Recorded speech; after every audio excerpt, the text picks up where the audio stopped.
So dito gaganapin yung Aquabeats later. Ayun, nakikita niyo yung stage doon. And kukuha lang ko ng pwesto. Mag-iiwan tayo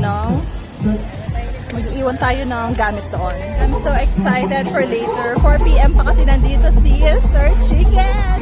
As soon as this, it's time for our final act of the night. And he will be bringing some serious heat of P-pop experience, alright?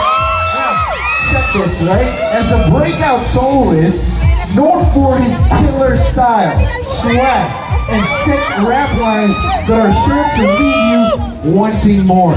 With his unique blend of music and fashion, right? So get ready to be blown away as he takes the stage and shows us all what P-pop is all about. Without further ado.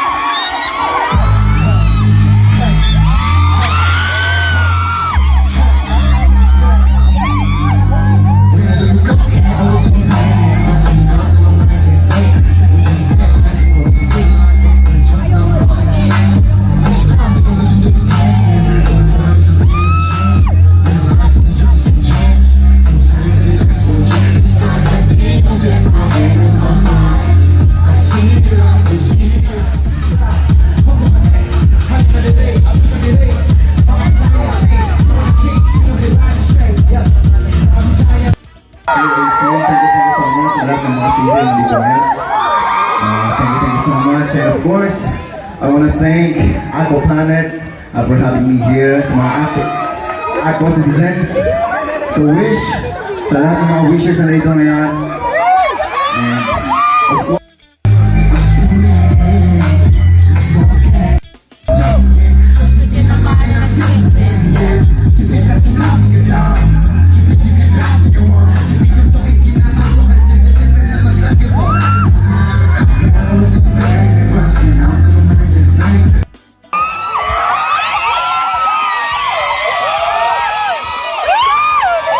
are you feel good?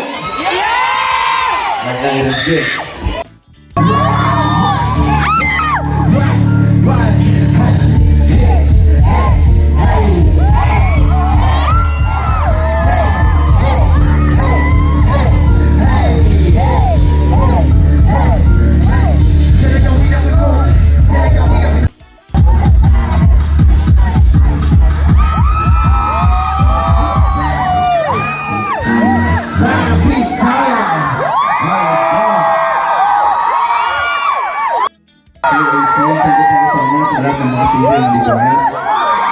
Thank you so much, and of course, I want to thank Aqua Plant for having me here. Sa mga Aqua citizens, so wish, sa lahat ng mga wishers na narito ngayon, and of course,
Sabi mo